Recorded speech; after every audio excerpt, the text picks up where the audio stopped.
community that I'm investing in. By the way, everyone is invited to spend as much time as you want in Samara, Costa Rica, at this, I don't know, this retreat center, spiritual community with like tree houses and homes. And my home will be 3-bedroom with a pool. Oh. Everyone, I'm throwing that out there. Hey, I will take you up on it. Yeah. Totally. So, well, again, why I'm doing that, I have no idea. All right, so I sent out an email today saying that this is going to be our last higher self yoga class, besides the talks that I'll give this weekend for people that are going to join the day long sits. Let me record this actually from the laptop as well. Recording in progress. Okay. Last class we talked about what higher self yoga leads to, really the crux of this whole relationship with our divine intelligence or the higher self, and what that ultimately opens up. And the Bhagavad Gita is a really good example of what kind of fruition knowledge results from this contact with the higher self.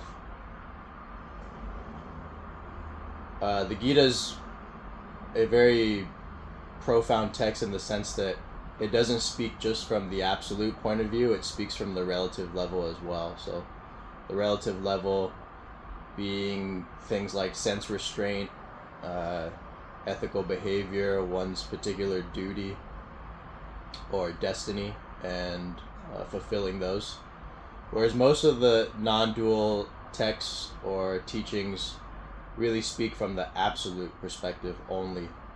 So today we're going to visit the Heart Sutra because this is really the culmination of higher self yoga and awakening for me over the course of a decade and a half, or however long it's been.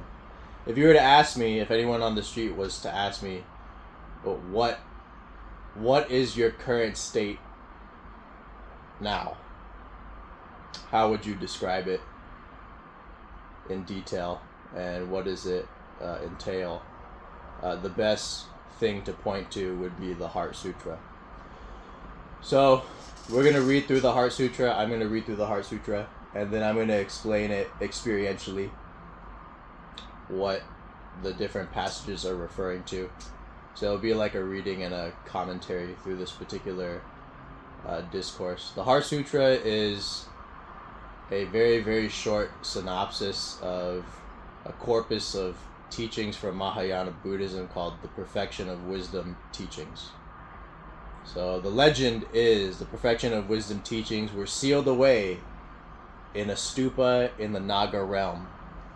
So the Naga realm, Nagas are a class of being in Buddhism. There's many different kinds of beings, but the ones that are protectors of the Dharma, one of those classes of beings, are called Nagas. They're shape-shifting reptiles.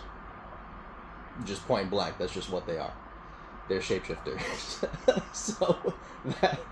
So they are protectors of the Buddhist teachings. When the Buddha was under the Bodhi tree, it's purported that the king of the Nagas put his cobra head over him to protect him from the rain.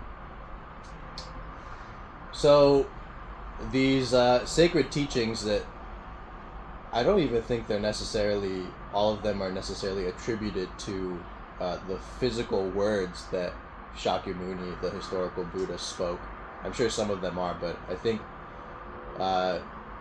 like the general view in Mahayana is that there have been countless Buddhas, and that the Buddha is also teaching on higher planes. So this could be regarded as a teaching that he gave in the non-physical dimension, and then Nagarjuna retrieved it many hundreds of years after Shakyamuni's death.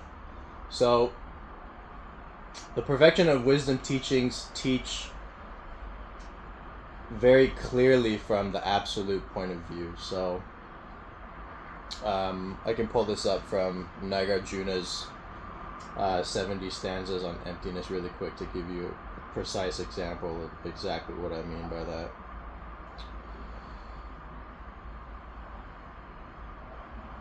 So, 70 stanzas on emptiness, verse 1.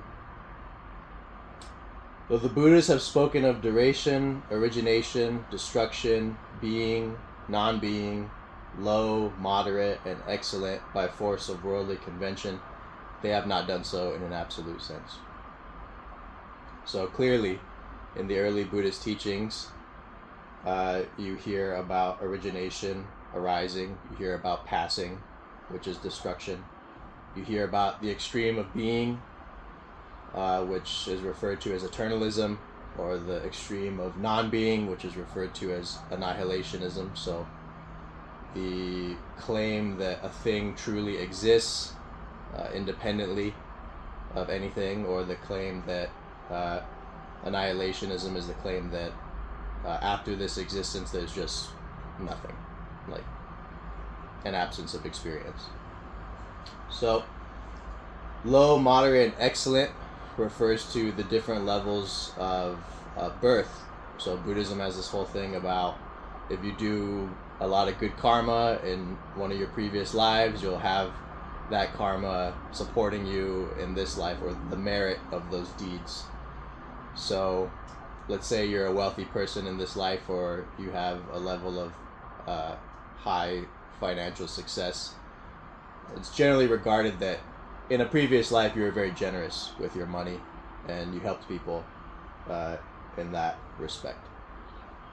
So although these things have been spoken of, and the Buddhas have elucidated on them in terms of how to acquire a higher or more fortuitous rebirth, how to cleanse one's karma,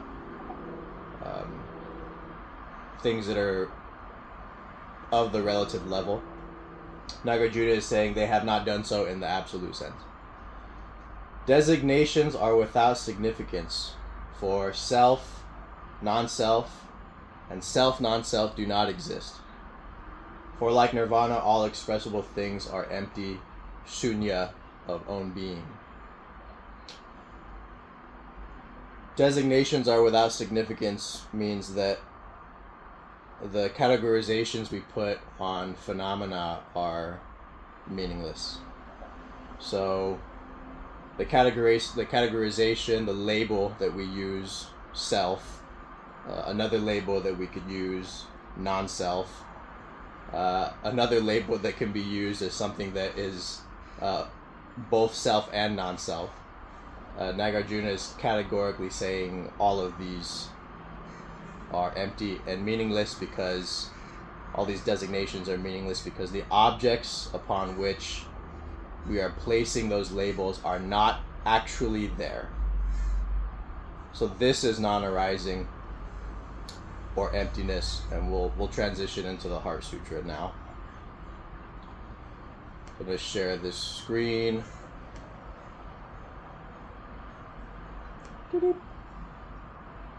All right. So, Heart Sutra, Heart of the Great Perfection of Wisdom Sutra. So, Avalokiteshvara Bodhisattva, when practicing deeply Prajna Paramita, which means the perfection of wisdom, saw clearly that all five aggregates are empty and was thus relieved from suffering. So this is a conversation that Avalokiteshvara, a discourse that he's giving to Sariputta, the foremost disciple in wisdom of Sakyamuni. He says, Sariputra, form does not differ from emptiness. Emptiness does not differ from form. We've also heard that as form is emptiness, emptiness is form. Form itself is emptiness, emptiness itself is form. Sensations, perceptions, mental formations, and consciousness are likewise emptiness. Shariputra, all dharmas are marked by emptiness. They neither arise nor cease, are neither defiled nor pure, neither increase nor decrease. Therefore, given emptiness, there is no form, no sensation, no perception, no formation, no consciousness, no eyes, no ears, no nose, no tongue, no body, no mind, no sight, no smell, no sound, no taste, no touch, no object of mind, no realm of sight, no realm of mind or consciousness. So, the important aspect of this part of the Heart Sutra is, if you've studied the earlier form of Buddhism, Theravada, you'll find that the Buddha breaks down all experience into specific categories, like the 5 aggregates, which are form, feeling, perception, mental formations, and consciousness. And he further breaks down the experiential field into seeing, hearing, smelling, tasting, touching, and thinking. So that's a reference to the consciousness aggregate. So when it says the 5th aggregate is consciousness, it refers to the 5 consciousnesses of the senses and the mental consciousness, which is thought and awareness. So in early Buddhism, everything is delineated or categorized as this. So what we refer to as here, what we refer to as now, what we refer to as reality, what we refer to as experience, what we refer to as this moment, what we refer to as this, or that, or then, or there, or will be, or what was, all comes down to seeing, hearing, tasting, touching, smelling, and thinking. That is reality and thought. So things of the mental sphere. By the sense consciousnesses, the reference is that there's a consciousness that arises in tandem with the actual sense organ. So it's like, if you, for example, even if you were deaf, or if you became deaf at some point, like you were able to hear at some point and then you lost your hearing, you could still have dreams of sound. So that's an indicator of sound consciousness. The entire experiential field comes down to these particular components. What the Heart Sutra is saying is that when you look for these particular components, you cannot actually find anything. You only find the network of dependence. So you find that because you have a sense organ, there's the arising of sense consciousness, or vice versa. Because you have, if you look at dependent origination, the sense consciousness comes first, and then the organ is developed in the development of the fetus. But in terms of our perception, as soon as there's a visual object that arises in the field of experience, that acts as a basis for the arising of visual consciousness in that moment, or hearing consciousness in that moment. You hear a snap or a crash or any abrupt sound, the hearing consciousness arises in that moment. Buddhism has this whole quantum view of things. It's all from one moment to the next, instantaneously arising and passing. The case that the Heart Sutra is making is that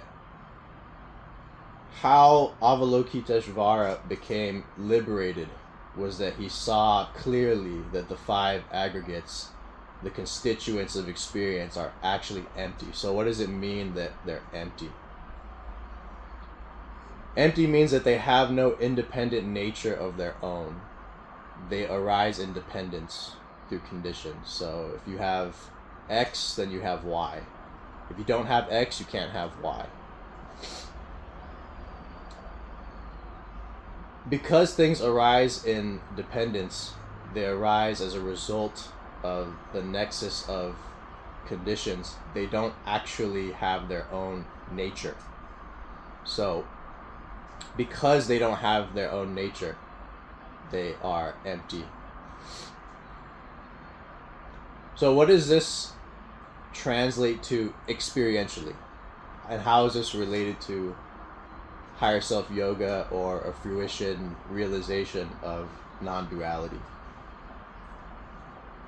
Because you could read these words and it's an intellectual understanding. Okay, Avalokiteshvara is saying that the five skandhas are empty.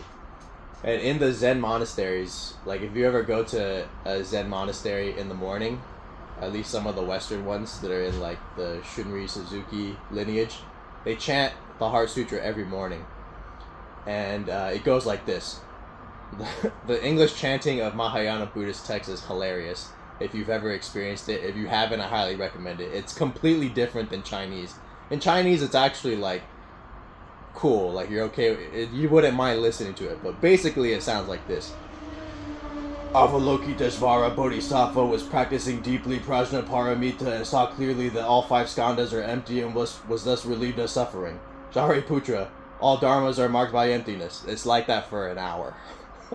A whole freaking hour. And if they recite a sutra like the Vimalakirti Sutra or the Avatamsaka Sutra, and it's in English, they chant it like that for, to finish the whole Vimalakirti Sutra, it takes like 12 hours. So, just imagine all these people in the room and in this monotone voice, and people are falling asleep. It's a pretty funny scene, actually. But in terms of experiential awakening, what does this look like? And how does it compare to the other forms of awakening, or I call them enlightenment configurations that we've all heard of and know about? So, in the dawn of non-duality, the main characteristic of this is permanently waking up out of a particular frame of identification. Primarily the frame of identifying as a person or as the human body. 1 second.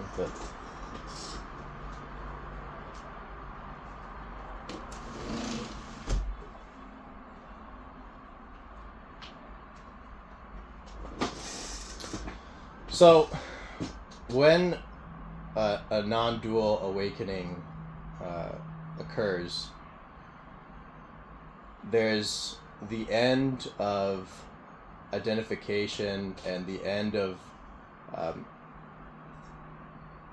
your natural state existing in a specific way.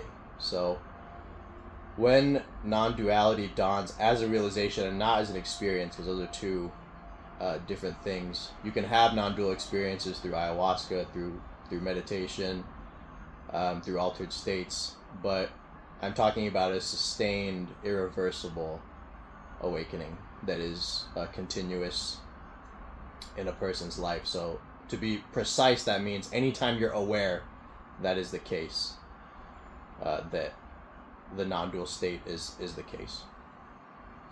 This takes different forms. So in my early stages, there was what I call the awakening to the I am, or awakening to the witness consciousness.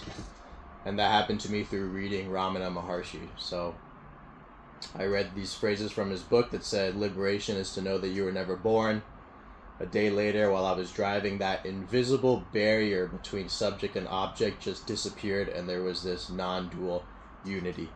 So it's often called the witness, the self, or unity consciousness. It's characterized by bliss. It's also called cosmic consciousness. So your identification as an individual person dies. And that identification now arises as the entire field of experience. So you have the sense that you're everything. So when you hear a teacher or a person, or you might have even had this experience of being everything. So imagine that being everything being something that is the case whenever you are aware in your daily life, and there's no reversion from it. So when there's no reversion, we consider it being at the level of realization or awakening. So to compare non-arising to this, for example, in I am everything, there's still identification with the entirety of the field. So you have the sense that you're the entire cosmos, you're all beings, or all beings are you. So there's still this sense of me. It has just expanded out of your skull and out of your physical body to now be one with the entirety of existence. So this is an extremely profound state, not just to experience, but if one actually was living in it, it is a completely different orientation and way of functioning than ordinary dualistic consciousness. For me personally, that was the first glimpse of, or the first opening of non-duality. Kevin, can you turn on the light right here really quick, and then the one over there too, please. Thank you, man. Yeah. That's good. As time went on, the identification structures became more deconstructed and emptied. That's the best way to describe it. The identification structures become emptied. So it shifts from being a personal I, being a personal me, it shifts into unity consciousness. So the identification's changing, and it starts to become more subtle, and it empties from that point onward. So 3 years after, I don't remember how long it was, but it took a while. And after this initial unity, there was a permanent collapse of the subject-object split, and my identification with consciousness stopped.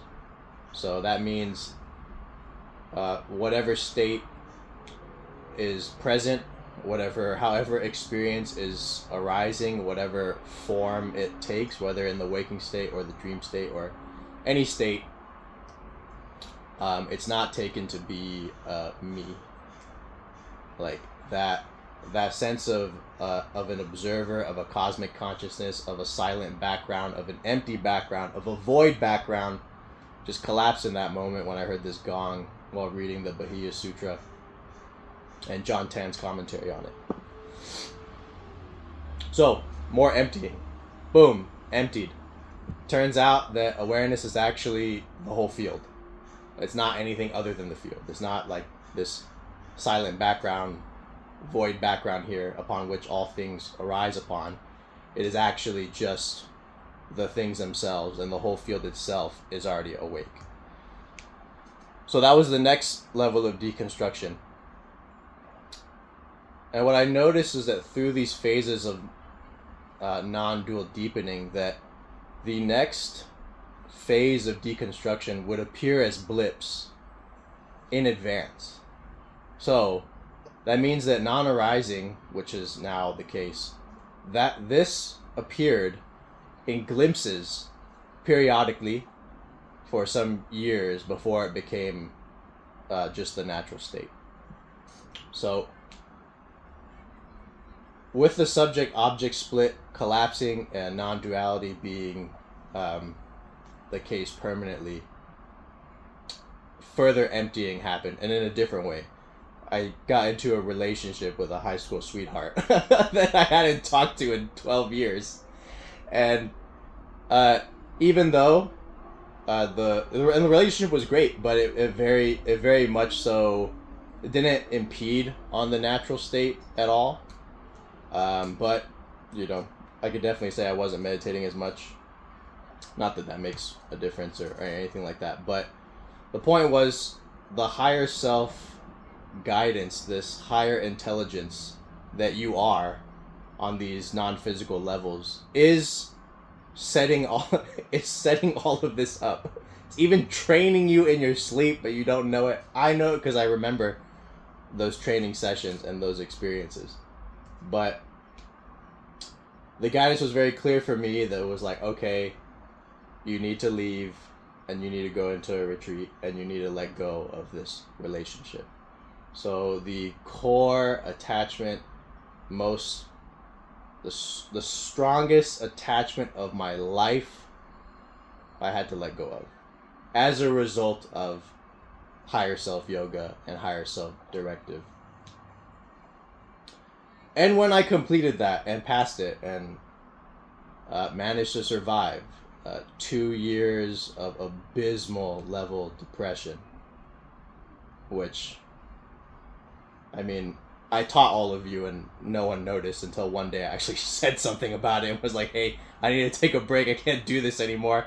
Back in September, we took a 3-month break. The first thing everyone said was, I had no freaking idea you were in it. Wow. So sorry, man. What is happening? So I really continued in my functions despite the difficulties that I was going through. Relationship finally ends. I let it go through the grieving, and then like a blazing fire, non-arising just clicks in and becomes permanent. So what is the difference primarily between this non-arising that is talked about in the Heart Sutra, where there's no form, no sensation, no perceptions, no mental formations, and no consciousness? What's the difference between that and just the collapse of duality and that form of awakening? With non-arising, there's been a further emptying. So when duality collapses and there's no subject-object split, what remains is only the field, only appearance. There's just this, and it has infinite configurations, but there's just this. When this gets emptied and deconstructed, you actually have the lived sense that none of this is happening. None of this is happening. This is not happening. None of this is here.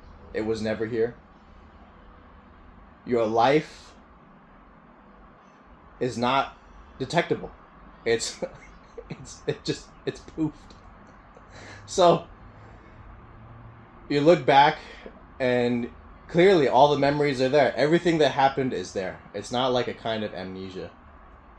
But the solidity of phenomena, the solidity of memory, the realness of your life and the realness of here and now is completely deconstructed. I mean, there's further. Like I don't see there as being an end, but the sense of here-ness, the sense of thisness that characterizes the earlier stages of awakening, the immediacy of all of this is present in the same way that it was before, but there's no sense that it's present as anything. There's no sense that what you're seeing and what you're perceiving is actually solid or real. And it's not this thing that your mind has to create at all. Like, you could go through an exercise and tell yourself, this is not real. I am not experiencing this. It won't do it. There's an actual sense that the entire field of experience is holographically emptied. And that this is not actually present. When you have the sense that this is not actually present, this is not actually here, when that is an overwhelming direct cognition, you can't cling to that object. And thus, suffering ends. How is suffering defined in Buddhism? Suffering is defined as the 5 aggregates with clinging.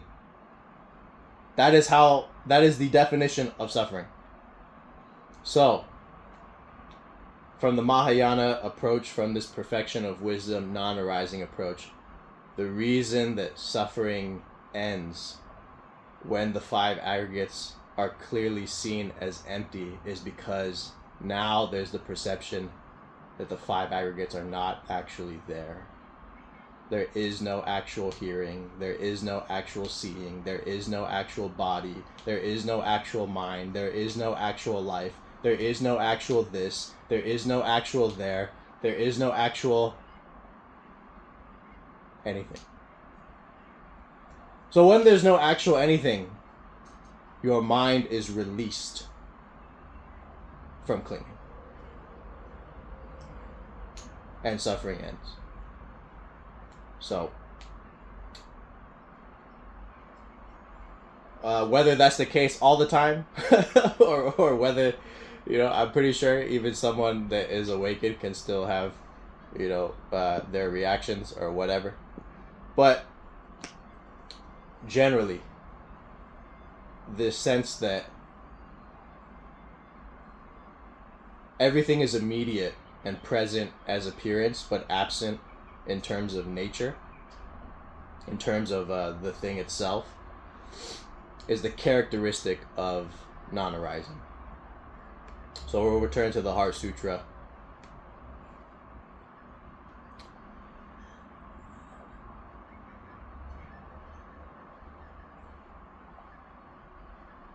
No realm of mind, no consciousness.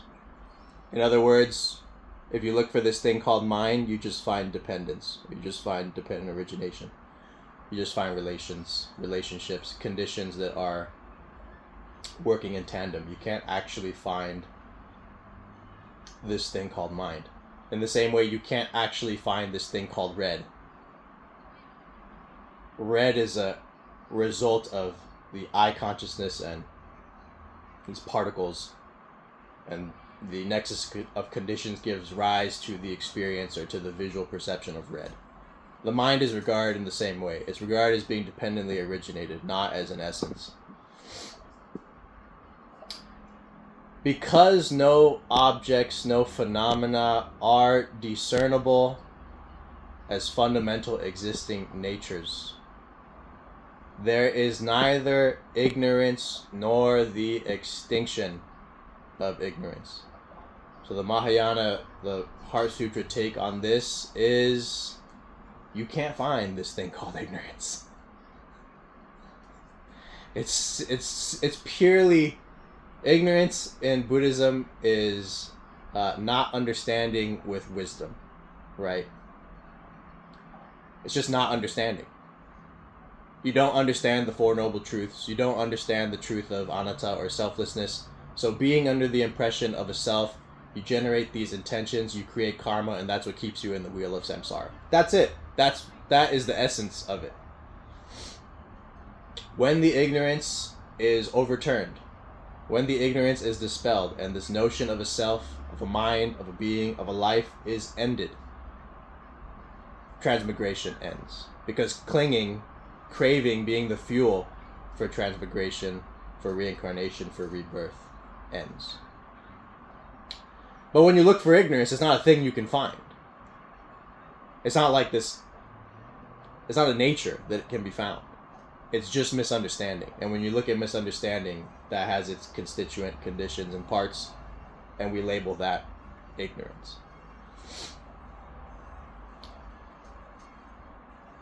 There's neither ignorance nor the extinction of ignorance. So the extinction of ignorance is wisdom, is apprehending the Four Noble Truths. It's the full extinction of ignorance is the mind of an arahant. And what does the Buddha say about the mind of an arahant? The Buddha, even in the early Buddhist teaching, says, the mind of an arahant is not detectable even in the here and now, neither would it be in the hereafter. That is the reason a Buddha is called thus gone one, emptied. Neither old age and death, because old age is a designation that is placed on phenomena. It is a designation that is placed on form.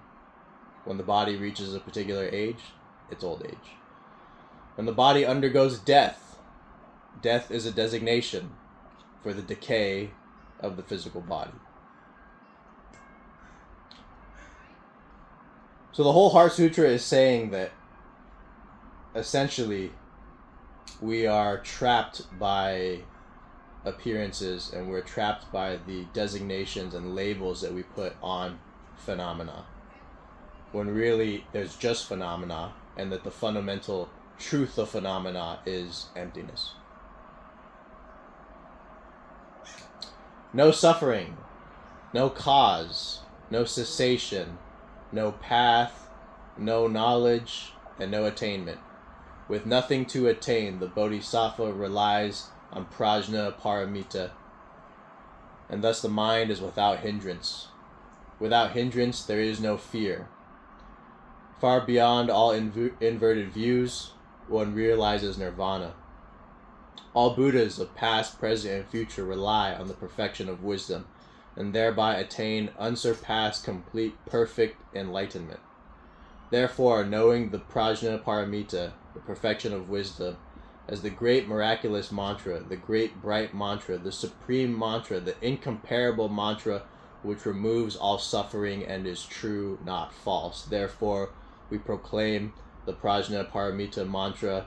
The mantra says, Gate, Gate, Padagate, Padasamgate, Bodhi Swaha, which means gone, gone, gone far beyond to the other shore, awakening, so it is.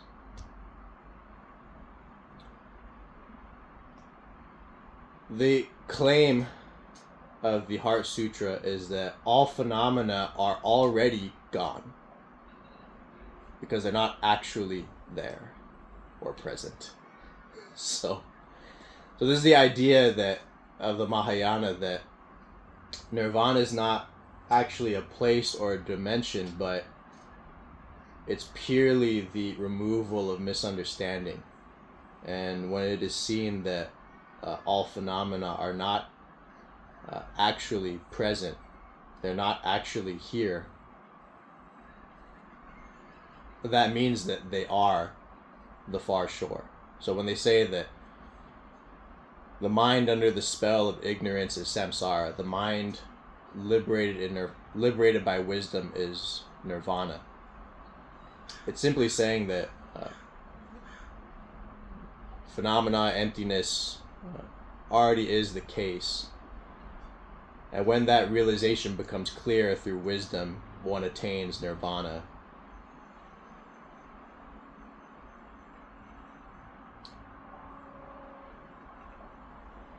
It just means that the illusion of a sense of self, the illusion of separateness, the illusion of being, the illusion of transmigration, and everything that is built upon the self has collapsed. And in that collapse, the whole field that was here before, the whole experiential field that was the case before, seeing, hearing, sensing, touching, smelling, tasting, the Sixth Patriarch says that this is the Pure Land. It's the Pure Land when ignorance has overturned and one has become established in non-arising. So Mahayana, the Heart Sutra, has a different version of, the understanding of emptiness, the understanding of nirvana compared to earlier forms of Buddhism that may suggest that nirvana is a unconditioned dimension or an unconditioned reality. It's possible. I see both of them as being legitimate. But this case with non-arising is that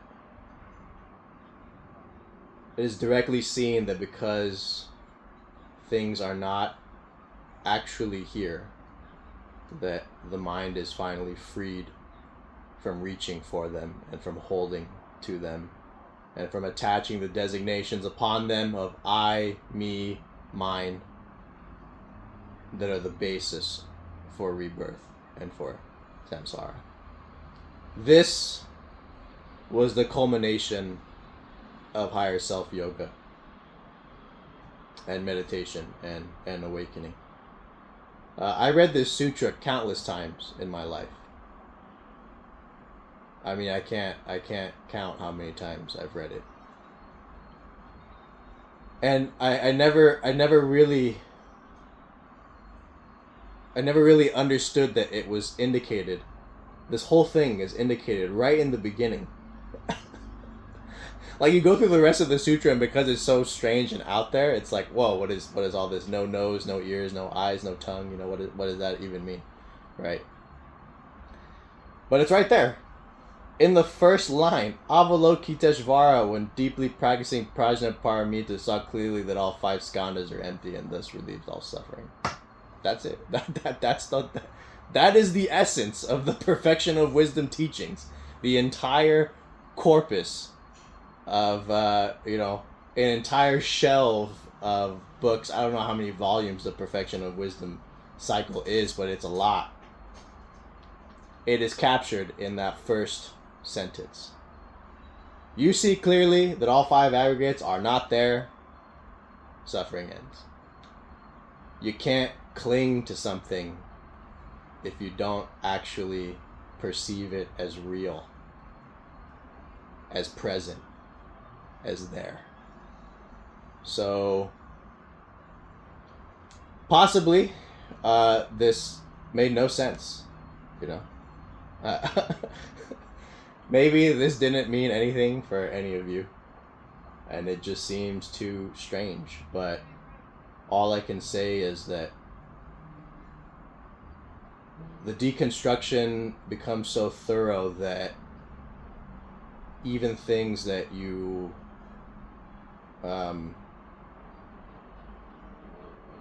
like the body, for example, it's like if someone was to ask you about your body, you'd have to be like, yes, my body, right? Like, for the sake of the conversation. But there's a sense, it's like, what body are you talking about? What mind are you talking about? I mean, yes, it's appearing, it's definitely immediate, that's for sure, but it's not immediate as the body.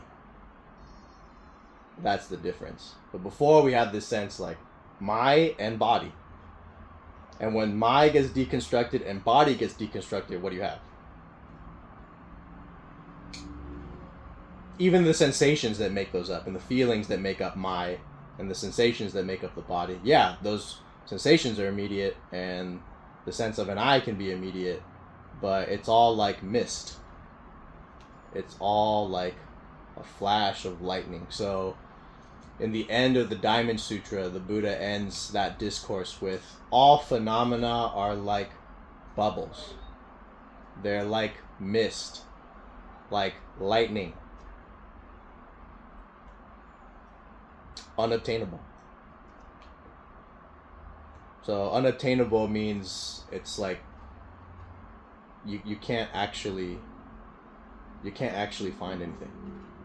It's just everything's holographic, everything's mist. That's what it means by dependent origination or dependence. By the virtue of the nexus of conditions and the meeting of conditions gives rise to the illusion of solidity and of realness.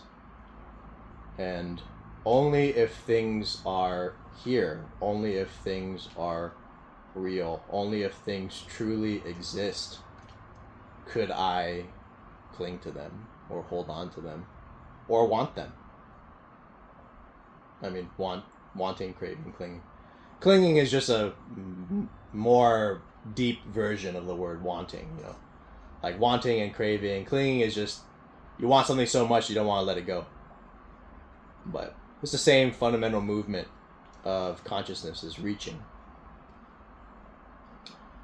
But the reaching is only possible predicated on the sense that the 5 aggregates of the constituents of experience are not empty. So that's the whole point. If they're empty, this whole wheel of life, birth, death, this whole thing of identification, of shifting identifications, of the whole house of cards just collapses. And the difference between this and, for example, some of the other views that profess a similar point is that, for example, if you take it to be the case that reality is unreal but consciousness is real, I see that as being disingenuous in your deconstruction. Yeah, if consciousness is real, and if consciousness is the existent thing, I think you gotta take your feet off the brake and just let it, and let even that particular background notion undergo the same emptying that the rest of the experiential field undergoes.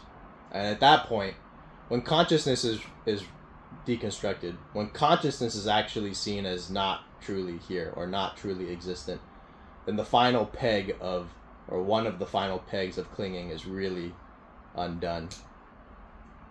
Because now there's not even the sense that you need or want to exist as a formless consciousness, or as some cosmic consciousness, or as some nothingness, as a kind of, refuge against the abyss or something.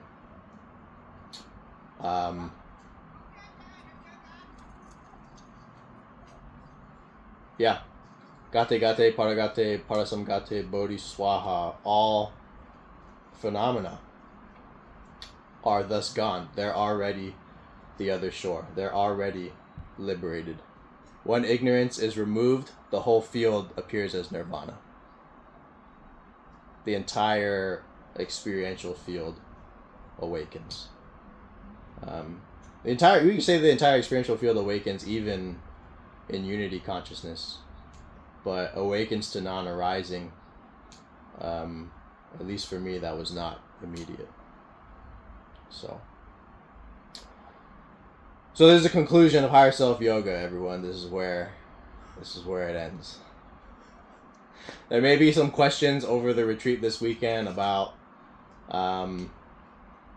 dream yoga and OBE and exits and explorations of altered states, but I'm going to be taking on more classes in person, so being able to teach this particularly, I think it's now come to its conclusion.